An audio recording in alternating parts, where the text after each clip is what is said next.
Bismillahir Rahmanir Rahim. In chapter number 26, verse 38, Allah subhanahu wa ta'ala mentions, فَجُمِعَ السَّحَرَةُ لِمِيقَاتِ يَوْمٍ مَعْلُومٍ. So the magicians were assembled at the set time on the appointed day. This is in relation to Musa alayhi salatu wasalam, and magic was prevalent during the time of Musa alayhi salatu wasalam. It was prevalent during the time of the Prophet sallallahu alaihi wasallam, and it's prevalent today as well. We learn that it is part of life. We learn that the Prophet alayhi salatu wasalam had magic done on him. Allah subhanahu wa ta'ala then revealed verses of the Quran, and the magic was removed through the Qul a'udhu bi rabbil falaq surah and Qul a'udhu bi rabbin nas surah. So this concept of magic, one is to do magic on somebody else, and one is to seek somebody who can remove this so-called magic. So we do definitely know that magic is a reality. And something similar is jinn. We also learn from the Quran that Allah subhanahu wa ta'ala has mentioned the jinn from time to time. In fact, there is a whole surah dedicated to the jinn. It is known as Suratul Jinn, which is in the 29th juz of the Quran. And in there we learn that there are some righteous jinn and there are some otherwise. وَأَنَّا مِنَّا الصَّالِحُونَ وَمِنَّا دُونَ ذَلِكَ كُنَّا تَرَائِكَ كِدَدًا. We are on different ways. So Allah subhanahu wa ta'ala has mentioned that. We also learn about the evil eye. But we need to make sure that whoever is engaging in this type of activity, if somebody is doing black magic on somebody else, then that is a form of kufr. That is a form of kufr. And that is totally haram. It is not allowed. Anybody who does anything which is haram and they consider that to be halal, then that person goes out of the fold of Islam. For example, if we know from the Quran that alcohol consumption is haram, if we consider it to be halal in any shape or form, and we believe that it is halal and not haram, then that belief constitutes kufr and disbelief. Yes, if a person knows that alcohol is haram, I'm consuming it, I shouldn't be consuming it, and Allah subhanahu wa ta'ala and His Messenger sallallahu alaihi wasallam forbade that, then one will be a sinner. Tawbah is necessary.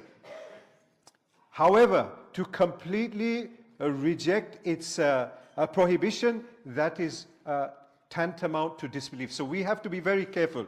Now, one thing which is prevalent in our society, when it is in relation to jinn, when it is in relation to sihr, when it is in relation to evil eye, when it is in relation to any type of spell, is that people are being exploited.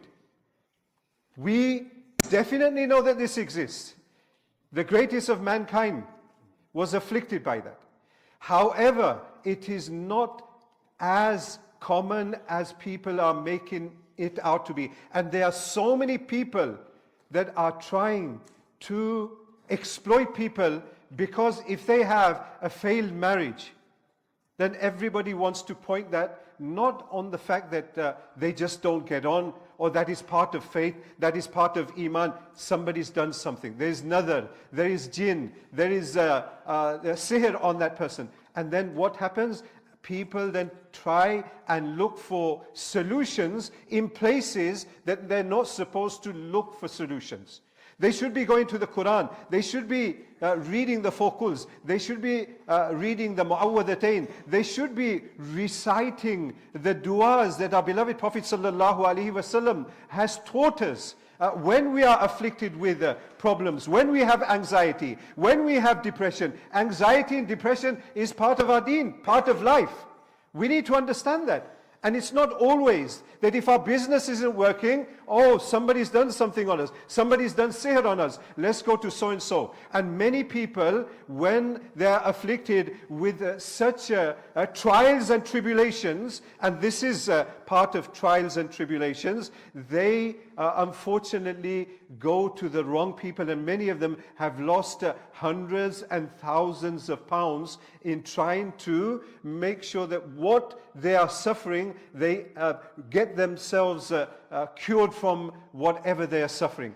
And people exploit, people make money fraudulently. There have been so many people who have been caught trying to exploit people. People have even remortgaged their houses so that they can go to these fraudulent people. And I'm not saying that there are fraudulent people everywhere. There are some sincere people who will want to listen to your problems, who will want to try and cure your illness, who will want to try and ensure that what's happening in your household, there's no outside influence. They will look at that with sincerity because they fear Allah subhanahu wa ta'ala. But when there are red flags, like £500 for consultation, or the first consultation takes place and this is the fee, and the second and third consultations will dictate another fee.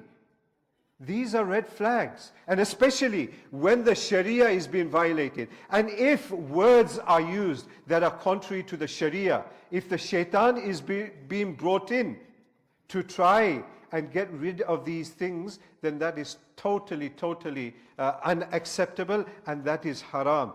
Allah subhanahu wa ta'ala has told us, yes, we have anxiety. We are going to suffer from problems. We are going to have illnesses. People will pass away. People will lose their lives. People will suffer losses in their businesses. Allah subhanahu wa ta'ala's messenger sallallahu alayhi wa sallam, for example, he has told us, Allahumma inni a'udhu bika min al-hammi wal-hazan wal-azzi wal-kasal wal-bukhli wa dal'i dayni wa ghalabati rijal. This is one dua that we should pray. Oh Allah subhanahu wa ta'ala, I seek refuge in you from sadness. We don't go to somebody who's fraudulent.